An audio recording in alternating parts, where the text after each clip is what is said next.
சமூக வலைதளத்தில் அதிமுக பொதுச் செயலாளர் எடப்பாடி பழனிசாமியை கேலி செய்து கார்ட்டூன் வெளியிடப்பட்ட விவகாரத்துல திமுக தகவல் தொழில்நுட்ப அணி நிர்வாகிகள் மீது அதிமுக தகவல் தொழில்நுட்ப பிரிவு புகார் அளித்திருக்கு. கீழடி அகழாய்வு தொடர்பான பிரச்சனையில் எடப்பாடி பழனிசாமியை கடுமையா விமர்சிக்கும் வகையில திமுக தகவல் தொழில்நுட்ப பிரிவு சமூக வலைதளத்துல ஒரு கேலி சித்திரத்தை வெளியிட்டது. அதுல எடப்பாடி பழனிசாமி மேலாடை இல்லாம அரை நிர்வாண கோலத்துல படுத்து உறங்குவது போல் சித்தரிக்கப்பட்டிருந்தது. கீழடியாவது தாய்மடியாவது நமக்கு எப்போதுமே டாடி மோடி மடிதான் அப்படின்னு அதுல ஒரு வாசகமும் இடம்பெற்று இருந்தது. சர்ச்சைக்குரிய இந்த கேலி சித்திரம் அதிமுகவினர் மத்தியில கடுமையான கொந்தளிப்பையும் அதிருப்தியும் ஏற்படுத்தி இருந்தது. அதிமுகவோட முக்கிய நிர்வாகிகள் பலரும் இதற்கு கண்டனம் தெரிவிச்சுட்டு வர்ற வகையில கருத்துக்களையும் தெரிவிச்சுட்டு வர்றாங்க.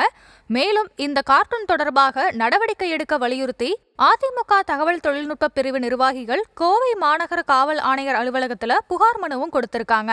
திமுகவோட அதிகாரப்பூர்வ வலைதளத்துல போடப்பட்டிருக்கிற இந்த பதிவு உடனடியா நீக்கணும் அப்படின்னு புகார் மனுவுல வலியுறுத்தப்பட்டு இருக்குது. முன்னாள் முதலமைச்சர் மட்டுமில்ல, ஒரு கட்சியோட தலைவராகவும் தமிழக சட்டமன்ற எதிர்க்கட்சி தலைவராகவும் இருக்கும் எடப்பாடி பழனிசாமியை கேலி பொருளாக்கும் வகையில இப்படி ஒரு கார்ட்டூன் பதிவை வெளியிட்டு இருப்பது அதிமுகவினர் மத்தியில மட்டுமில்ல, நடுநிலையாளர்கள் மத்தியிலையும் கடுமையான அதிருப்தியை ஏற்படுத்தியிருக்கு.